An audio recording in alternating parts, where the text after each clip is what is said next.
उपयोजित मराठी या अंतर्गत मुलाखत हे प्रकरण आपण सुरू केलेलं आहे। या प्रकरणातून काही मुद्दे आपण पाहिले होते, जसं मुलाखत हा रूढ झालेला जो शब्द आहे तो मुळात मुलाकात या अरबी शब्दावरून आलेला आहे असं आपण लक्षात घेतलं होतं। आणि त्रिकेंद्रातून ही मुलाखत संपन्न होत असते। अशा पद्धतीनं संपन्न होणारी मुलाखत तिचं स्वरूप कसं असते ते आपण पाहिलं। मुलाखतीच्या पाठीमागचे हेतू काय असतात तेही आपण लक्षात घेतले होते।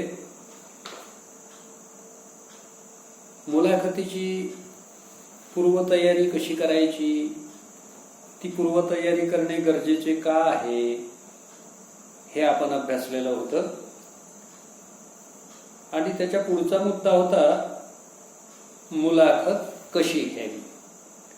तर आपण या मुद्द्यांतर्गत 3 टप्पे पाहिले होते। पहिला टप्पा होता मुलाखतीचा प्रारंभ, सुरुवात आकर्षक करावी। त्याच्यानंतरचा मुद्दा होता मुलाखतीचा मध्य, ज्याच्यातून प्रत्यक्ष विषयाला हात घातला जातो। प्रभावी असा मध्य असला पाहिजे। आणि त्यानंतरचा मुद्दा होता मुलाखतीचा समारोप। हा समारोप अत्यंत परिणामकारक झाला पाहिजे। मुलाखतीचा समारोप कशा पद्धतीने करायचा, कुठे मुलाखत थांबवायची, हा कौशल्याचा भाग कसा आहे हे आपण पाहिलेलं होतं। त्यानंतर आणखी महत्वाचा मुद्दा पाहिला होता तो म्हणजे नोकरीसाठी किंवा एखाद्या ठिकाणी प्रवेशासाठी मुलाखत। अशा या मुलाखतीचं स्वरूप कसं असते, काय तपासलं जाते त्यातून, तेही आपण सविस्तर पाहिलेलं होतं। आता पुढचे मुद्दे जे काही आहेत ते पाहू। मुलाखत घेताना नक्की काय करावं या संदर्भात काही पॉइंट्स या ठिकाणी दिलेले आहेत, ते आपण लक्षात ठेवणं गरजेचं आहे। काय करावं मुलाखत घेताना मुलाखतकाराने, तर सगळ्यात पहिल्यांदा स्वतःबद्दलची माहिती मुलाखतकाराला असली पाहिजे। आपलं ज्ञान संबंधित विषयाचं कितपत आहे हे त्याला माहीत असणं गरजेचं आहे। म्हणून मुलाखत घेणाऱ्याने आपल्या मर्यादांची जाणीव ठेवून मुलाखतदात्याला प्रश्न विचारावे। आपलं ज्ञान, आपलं नॉलेज हे पहिल्यांदा मुलाखतकारांनी लक्षात घेतलं पाहिजे। पुरेसं ज्ञान संबंधित विषयाचं नसताना जर आपण ती मुलाखत घ्यायला लागलो तर आपलीच स्वतःचीच फसगत होऊ शकते। प्रश्नांची उत्तरं देण्याचे किंवा न देण्याचे मुलाखतदात्याला पूर्ण स्वातंत्र्य असते। ते त्यांचं स्वातंत्र्य मुलाखतकाराने अबाधित ठेवावं। मुलाखत देणाऱ्याच्या स्वातंत्र्यावर कुठल्याही प्रकारचे बंधन किंवा गदा आणता कामा नये। मुलाखतीचं सादरीकरण ओघवतं कसं होईल, श्रवणीय कसं होईल, ती मुलाखत उत्स्फूर्त कशी राहील, या बाबींकडे मुलाखतकाराने जाणीवपूर्वक लक्ष दिलं पाहिजे.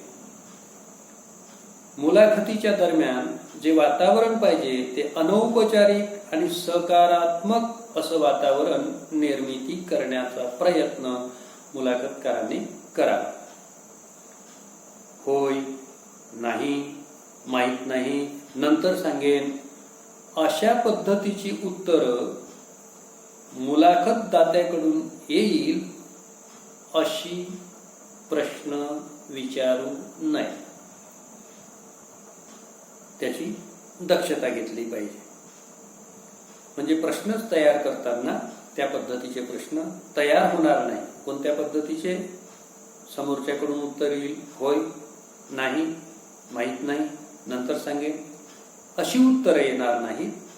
याची काळजी घेऊन प्रश्न मुलाखतकाराने तयार करावे लागतात. अत्यंत संयम ठेवावा लागतो मुलाखतकाराला.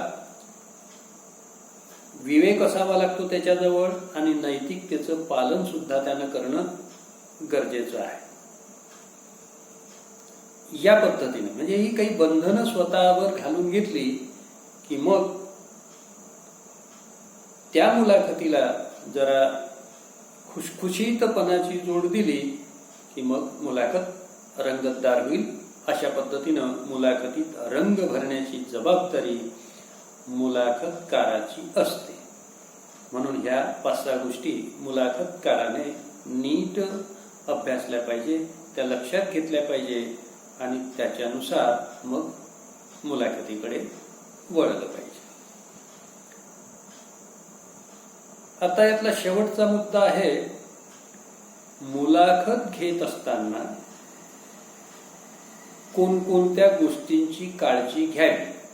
वरचा मुद्दा होता मुलाखत घेताना काय करावं.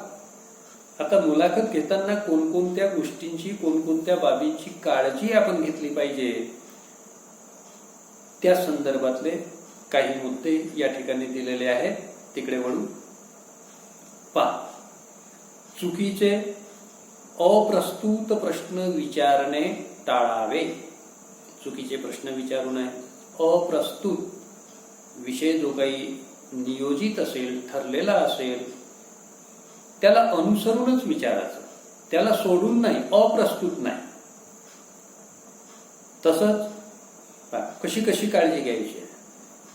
मुलाखत देणाऱ्याचा म्हणजेच मुलाखत दात्याचा अवमान होईल, अपमान होईल अशा पद्धतीचे प्रश्न विचारू नयेत. सोबतच ज्याद्वारे ताणतणाव निर्माण होतील, संघर्ष निर्माण होईल अशा पद्धतीचे अजिबात कोणतेही प्रश्न मुलाखतकाराने मुलाखतदात्याला विचारू नये. मूळ विषय सोडून असंबद्ध प्रश्न विचारणे टाळावे. म्हणजे मुलाखतीचा जो ठरलेला विषय आहे त्यालाच धरून त्याच्याच अनुषंगानं सर्व प्रश्नांची गुंफण कौशल्यानं करणं गरजेचं असते. असंबद्ध विषयाशी संबंधित नसलेलं असं काही विचारू नये, ते टाळावं. तसंच अपेक्षित उत्तर सूचित होईल असेही सूचक प्रश्न नसावे. आणखी काय तर क्लिष्ट अवघड प्रश्न विचारू नये. गुंतागुंतीचे, अत्यंत क्लिष्ट असे प्रश्न टाळावे, विचारू नये. आणि आणखी महत्वाची खबरदारी कोणती घ्यायची आहे तर प्रश्नांची पुनरावृत्ती होणार नाही याचीही दक्षता घ्यावी, याचं भान ठेवा. पुन्हा पुन्हा तेच प्रश्न किंवा त्याच प्रश्नाला समांतर असे प्रश्न विचारू नये. मुलाखतीची पूर्वतयारी न करता किंवा पूर्वाभ्यास न करता अति आत्मविश्वासाच्या आहारी जाऊन मुलाखत घेऊ नये.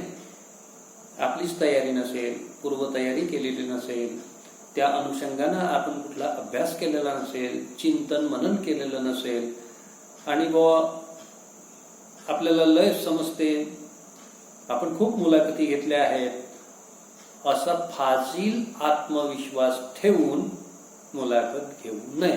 म्हणजे मुलाखतीचा आधी अभ्यास करणं, पूर्वतयारी करणं महत्वाचं आहे.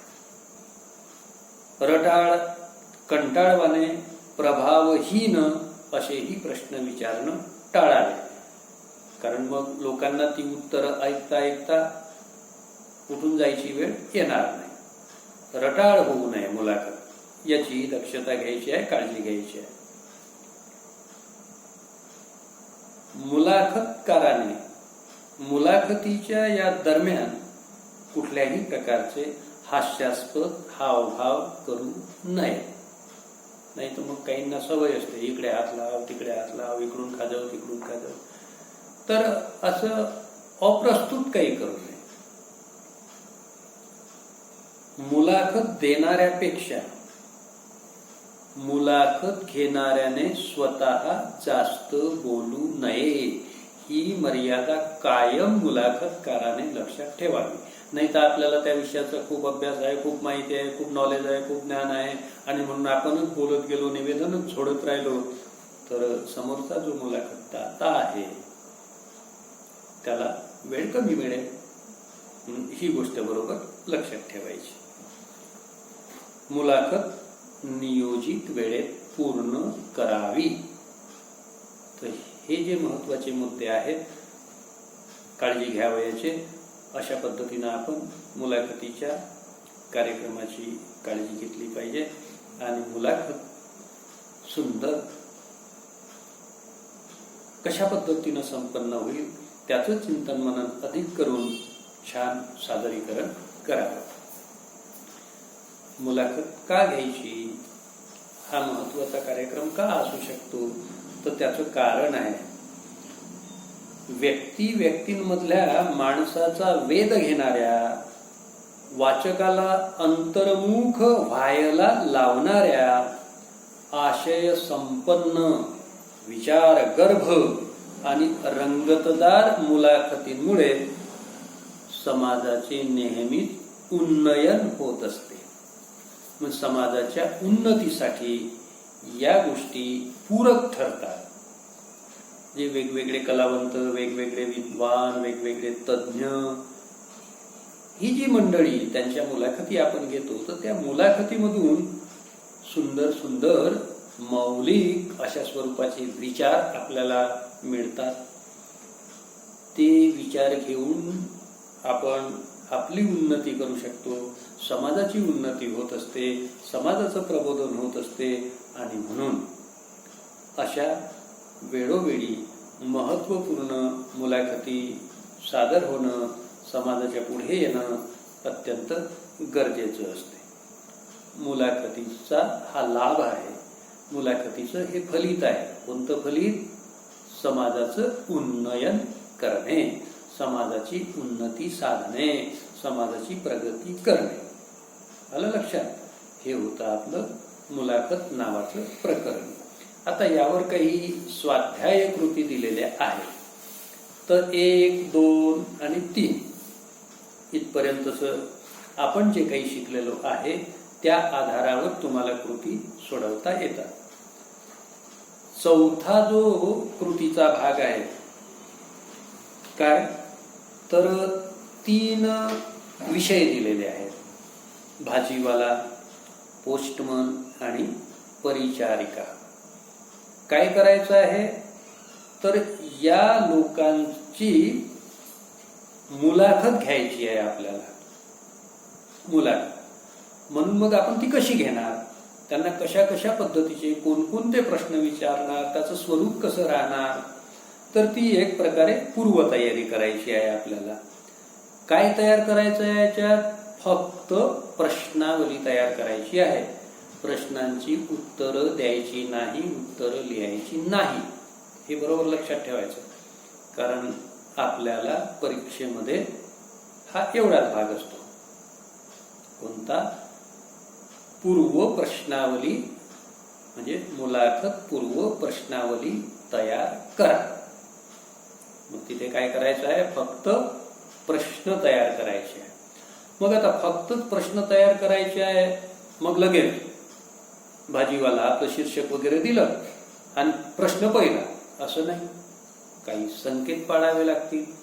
आपण कोणाची मुलाखत घ्यायला गेलो तर सरळ केल्याबरोबर आपण तुमची मुलाखत घ्यायची आहे, प्रश्न पहिला, असं करू का? असं होणार.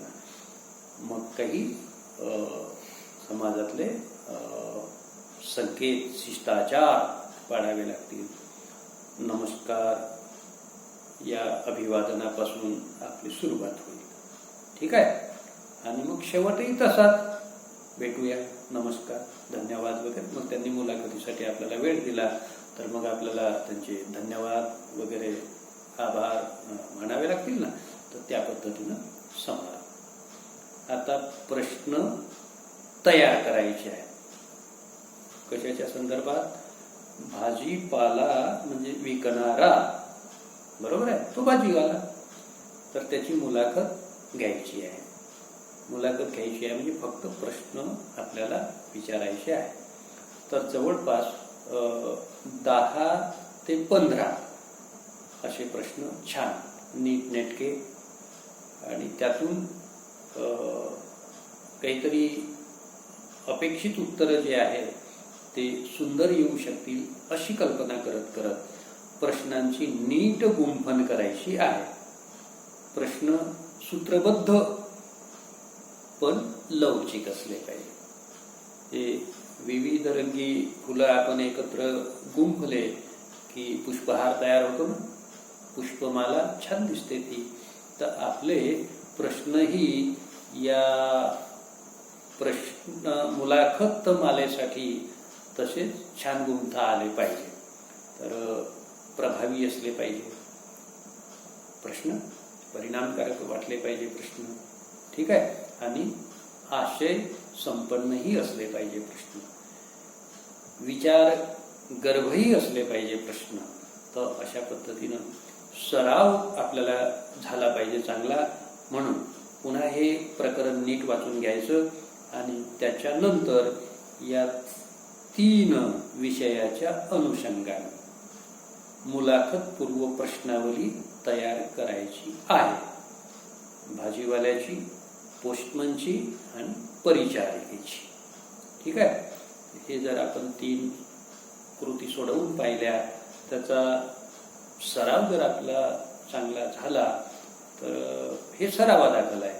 हा सराव जेवढा चांगला तेवढी आपली पूर्वतयारी. कशाची? बोर्डात ही कृती सोडवण्यासाठीची पूर्वतयारी होऊन जाईल. ठीक आहे. आलं लक्षात? थांबूया.